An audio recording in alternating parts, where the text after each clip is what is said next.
Hello, everybody. It's a great pleasure to be here, and it's my first visit to Rwanda. And being here 2 days, I can tell you that it's been quite an experience, and not only because of the amazing gorillas. So I thought I'll give some reflections on AI and some opportunities, because when we think about the future, it's not bad to reflect a little bit on the past, even though it never repeats itself. To paraphrase on Mark Twain, it often rhymes. And when you think about AI, at least when I think about AI, I think first and foremost about a founder of computer science, Alan Turing, who already asked the question, can we have machines think? And this was in the 50s. And over the years, many of us grew up on the notion of Star Trek computers, that you can have AI. And this was kind of an elusive dream for many, many years.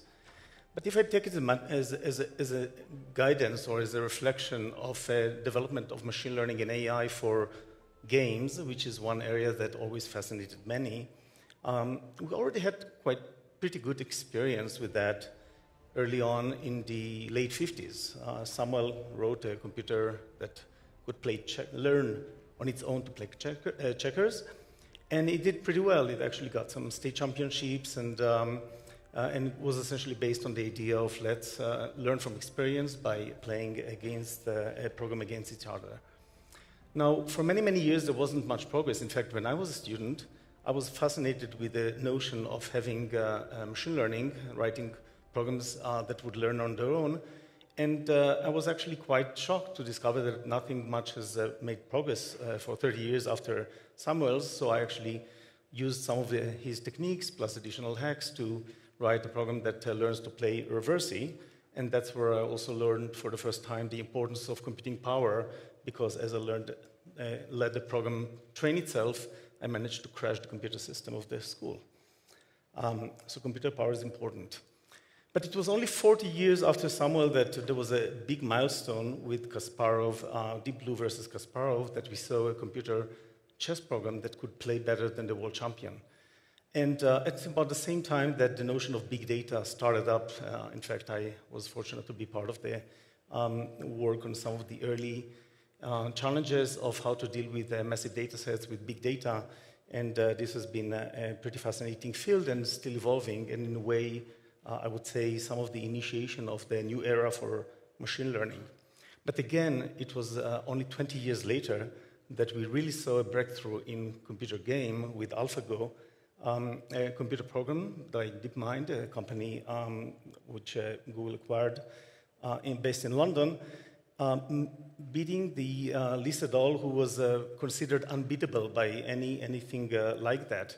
And it pretty much shocked many, and there was another pretty big milestone a couple of years later, where it was not only a program that could win against all the champions in Go, but a program called AlphaGo Zero that, unlike previous programs that were learned by people putting rules and learning from experiences of players, it managed to just learn on its own, essentially using the same methodology of Samuel.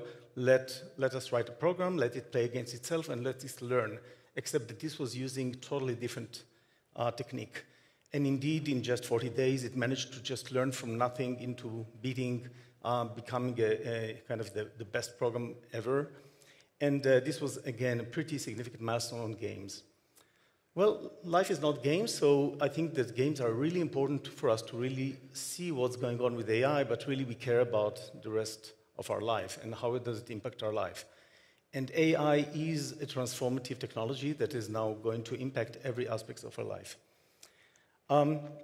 If I look at the acceleration, what happens in the last 10 years, we see a real acceleration in the development of AI and machine learning. So this chart shows the number of papers published about machine learning and AI, and you can see the growth is actually faster than Moore's law, and many papers are advancing the field in any different direction. So we see this kind of exponential growth, and we see that this already impacts every aspect of our life. And partly it's because of the development of deep neural network. Interestingly enough, this is a technique, the basic technique was there for many decades, and many people actually were skeptic about whether anything useful is ever going to come out of it. But a combination of many considerations, computing power, available of data, new technologies, new mathematical understanding.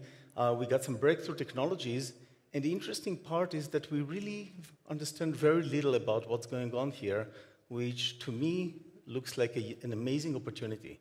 It means that actually there's an opportunity to make much, much better progress even looking forward. So with these deep learning, deep networks, the opportunities are now to take on, rather than, if you think of the analogy of a Go game where the idea was to just take the objective function, look at the game, and develop the techniques of how to make a decision on every situations to decide what to do the next move. Essentially, the same principle can be applied virtually in any aspect of life. So it can look at pixels and make a decision about what is it in that picture. It can look at an audio sound and make sense about what are the words which is being done, which is being said. This is voice recognition, of course. We could look at a sentence and try to get a meaning. We can do the translation of that. And again, computer translation, we've seen huge jump once we started using these AI techniques, which brought translation in many cases to the quality that is better than expert translators. And we can again look at pixels and have even a very detailed description of what's going on there.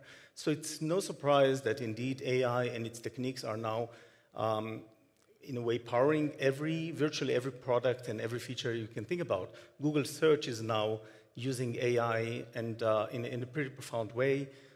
Anybody who's using photos or voice recognition, the fact that increasingly many searches of Google on a mobile is done by voice, and a pretty natural question is really facilitated by the advancements in AI.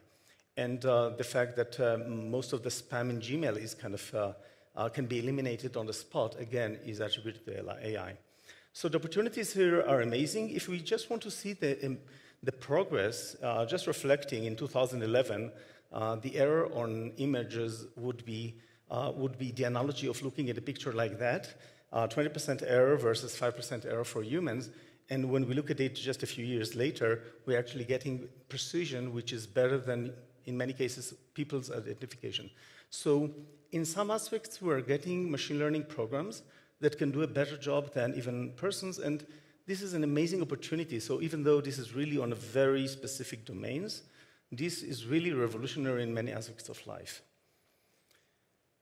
And so let me touch on 3 areas in which AI is making huge impact. And again, AI is making impact on every aspect of life, but I want to give just 3 examples. So one, which I'm particularly excited about, is conversational AI.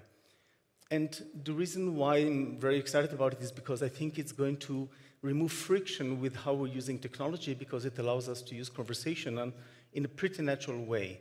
Now, this is facilitated by advancements in various technologies. One is the technology of just voice recognition, just understanding what somebody is saying. The second one is the advancements in text generation. You take a text and you can actually make it sound like a person. And the third one is advancements in the ability to understand the interaction of the conversation. So, for example, if we look at Google Assistant and the way in which people are just asking to set up the time, which is a very simple operation, there are many, many variations. And the fact that they can all be understood and just somebody can just very naturally ask to do something, set my alarm clock for 8 o'clock in the morning, and it will just understand it, is really transformative, because rather than for people to adapt to technologies, now we can have technologies adapted to people, and we can have us just do whatever we do naturally. We can just ask a question, we can make an action, an instruction for an action, we can actually have just a natural conversation. Think about how it opens up technology to everybody, those even who are locked out of their capabilities. And another example, we just announced in Google for Nigeria just a few months ago, the utility, the leverage of the text-to-speech capability to essentially take any web page and just read it to you. So think about those who perhaps cannot read for any reason. For reason this is a new language for them, for reason that they are, for accessibility reason, or for reason they're just busy doing other things such as driving. We can now actually just read every web page to everybody, which I think is pretty awesome. And recently we also announced a technology called Google Duplex, which allows essentially anybody to just ask the assistant, make me a reservation in a restaurant, and the technology is just going to make the call on your behalf and have a real conversation and just make the reservation on your behalf. And why is this important? Because even though, as we see the proliferation of online reservations going on, even in the US, 60% of businesses are still not online for reservations, so you still need to make the phone. Now think about the opportunities of actually having a technology that can actually help you out with those mundane tasks, such as making conversation. This is using many technologies that I mentioned, including deep networks, automatic speech recognition, speech generation, and more. And recently, just a couple of weeks ago, we used again these two technologies of automatic speech recognition and speech generation to address one very painful problem worldwide, which is how to help me answer phone calls that I really don't want to answer. So this is called Cold Screen, and again, many people are very excited about it. So this is about conversation, but I want to now flip into an entirely different direction, which is about health. And I think the premise of using AI to help people worldwide is quite profound when we think about health, because this is really touching people's life. It can save lives, it can improve the lives of many, it can save a lot of money. So I'll just touch on one example, which I think gives the hint of the potential here in so many other fields. This is about a condition called diabetic retinopathy, and essentially every person who has diabetics, and there are hundreds of millions worldwide, is at risk to become blind because of this condition. Now the good news is that this condition can be easily screened and detected, diagnosed by an expert. The bad news is that, and the way it's being done is by looking at a picture of the eye and identifying in the image what's going on there.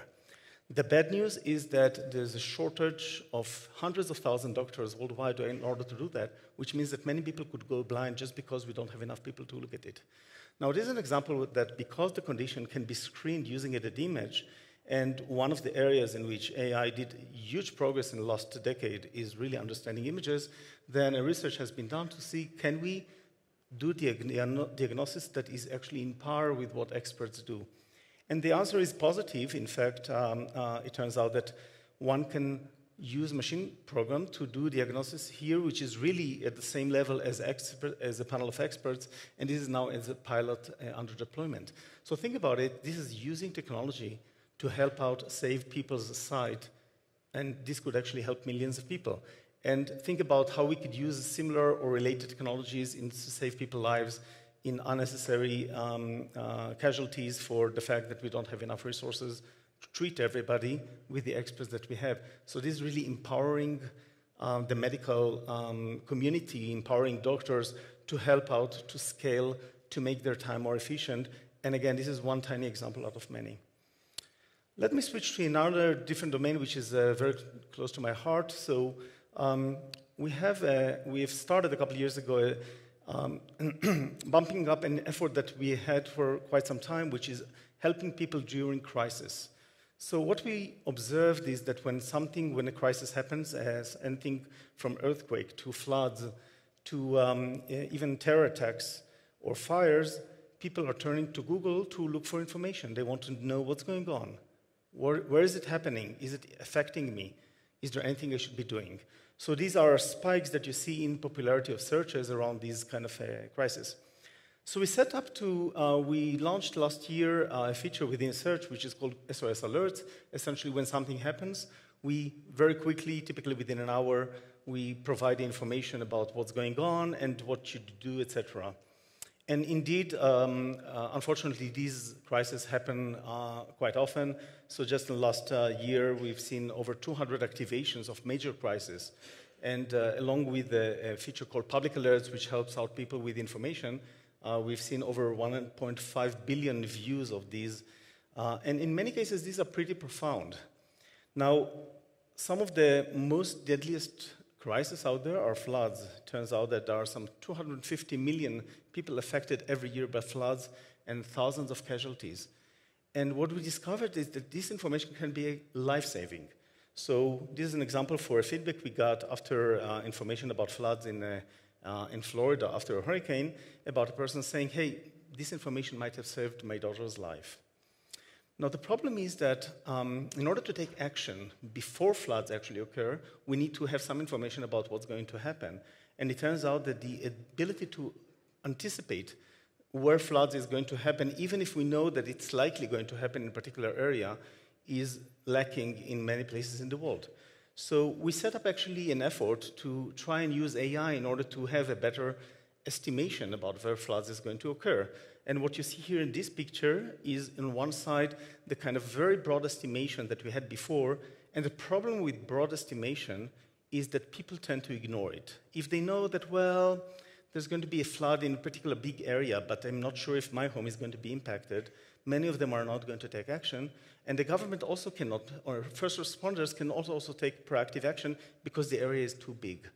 So what you see on the right-hand side is really the much more accurate, this is actually over 90% accurate location of where floods is going to be, and this is a heads up of a few hours before so people can take action. So we had a first kind of step, a first pilot on that in a particular area in India that has many floods, but we're making an effort to expand that, and we already had an activation of this kind of forecasting before. So this is the kind of an example of using AI for technology that could actually save life. So these are three examples, and as I mentioned, AI can actually impact all aspects of life. It can improve our life in a transformative way because of the efficiency of technology and because how we interact with technology. And as we are seeing this progress, obviously there's a lot of, it's very important to also make sure that we are working with AI responsibly. So we published a few months ago 7 principles of AI, which are about how to use AI in a responsible way, in a way that is beneficial to society, in a way that is secure, in a way that it addresses important purposes, and the notion of fairness, of course, and many others. So I think it's highly important, and I'm very pleased to see that many other companies are actually looking at the same principles and the same responsibility to actually develop it as such. And I do want to touch about one aspect that you already heard before, which is the notion of fairness. And the reason why this is so important is because AI is now replacing many systems or augmenting them, and it then built on whatever we have today, and any bias that we have in society is going to be amplified if we take these training data and we build AI models just based on that. So we need to consciously look into that and think about how do we do research and how do we do the product development in a way that takes that into account. Now, one can look at it as and there's a lot of research going on that, which I'm not going to spend time on, and many research papers, but this is really part of now every product that we develop, we need to think about how are we going to make it in a way that makes it fair, and also I'm very pleased that Mustafa's one areas of research is around fairness, of course. But I would like to say that this is not only a risk, but I see that as actually is a great opportunity, because to me, this is an opportunity to more rigorously identify the biases that we already have in our life.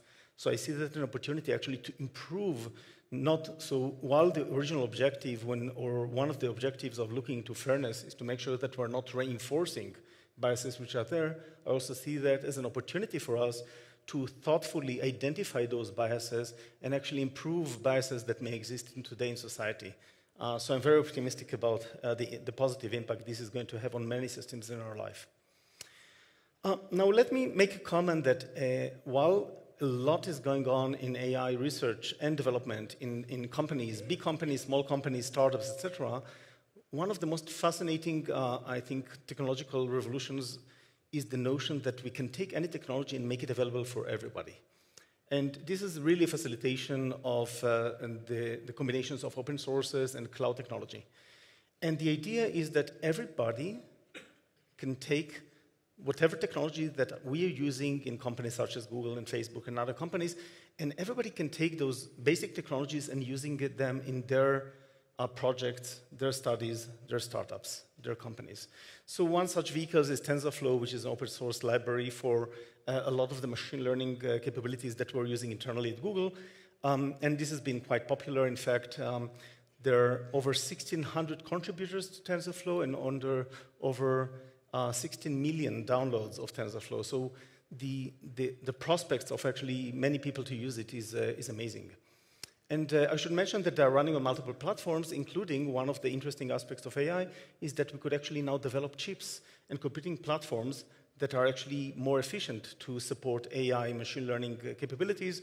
We call them TPUs or Tensor Processing Units, and TensorFlow can also run on them, on the cloud, etc. As I mentioned that everybody could use this stuff, I should mention the notion of entrepreneurship, which I'm a great believer on. So I started Launchpad program many years ago, and now it's a global program. And we just launched a Launchpad in Africa for the last year. Already had the second class. And the idea is to provide mentorship for entrepreneurs everywhere. And innovation is the kind of stuff that every place on planet where you have people with potential and talent, you can have innovators, you can have entrepreneurs. And with a combination of cloud technology and open source, everybody should have and can have access to all these technologies, which I think is a pretty important. Let me close with two notes. One is a note about education, because this is really launching a program about education. And I should actually start saying that I think this program is inspiring, and kudos to all those who made it happen. And of course, good luck to all the students here. And the reason why this is so important is that the opportunity for education is greater than ever. So first, I think that education is the single most important investment in any place. But as it relates to education and machine learning, actually there's an interesting dichotomy. On the one hand, today you can take any engineer, they can go through a crash course, and they can actually start using those libraries, those AI libraries using TensorFlow or other open systems. And they can actually start using some libraries that can do pretty strong classification and all sorts of magical execution. So in a way, you perhaps can do even with little fewer education than before. On the other hand, those who are investing and becoming experts are going to have a much bigger impact. And actually, those who are going to continue and invest in their studies and research are going to have even bigger multiplier of impact. And it doesn't matter here, it can be impact through starting your own companies, it can be impact through taking problems and helping solving problems elsewhere, or it can be impact by becoming researchers, advancing the field of AI, and then also influencing others to join the field. So the opportunities of education is greater than ever. I encourage you, so first congratulate you to be part of the program and encourage you to keep on pushing as long as you're passionate about it, and I hope you are. And as it relates to Google AI, we are certainly investing in research worldwide. This is a kind of, you can see we have centers worldwide. And just this year we announced Google AI in Ghana, which Mustafa is heading, and we're very excited about it. And let me close with the following thought about opportunity for everybody. And this also relates to the question of why are we excited about Africa? So first I should know that as much as we see increase in talent and execution of technology everywhere in the world, we do see an issue of representation there. And the issue is actually in multiple levels. So for example, all over the world, we see a gap between gender gap. So we don't see as many women as we should see working on technology and in AI in particular. So I'm extremely excited to hear about the fact that here we're starting right away from the right balance, or close to the right balance. As far as I'm concerned, it should be representing population which is typically 50-50. The second bias, of course, or the second lack of diversity is the fact that in every country, even those that already had a lot of activity, you do see populations that are underrepresented, and I think this needs to be fixed. I think that essentially, because the talent is everywhere, then until we don't see a ratio of representation, which is a ratio of essentially the population, we didn't do our job right. And of course, in a global sense, in order for us to have the right representation, I do expect us to see talent coming in Africa and doing AI as much as we see the rest of the world, so there's a lot of work. But one thing to note is that with the acceleration of technology, and some people are a little worried how fast technology is moving and now we need to learn all this stuff, think about the amazing opportunity here. Think about the fact that each and every one of you, within just a few years, could actually take any problem that you look at and apply machine learning and AI to solve that problem. So every student here can have an impact which is touching people's life very quickly. In fact, the flood forecasting that I just mentioned, if you'd asked me a year and a half ago whether we can do that, I tell you I'm not sure. It was one engineer who came to me and said, I really want to work on something that can impact people's life. I told him, why don't we look into that and see if we can do something about it? And less than 2 years later, we have already launched something that can save some people's life. There are all these problems out there, and you are in a position to actually make the impact, and you can actually get many more people to do the same. So I'm really excited and looking forward to see what you're going to come and do with that. Thank you very much.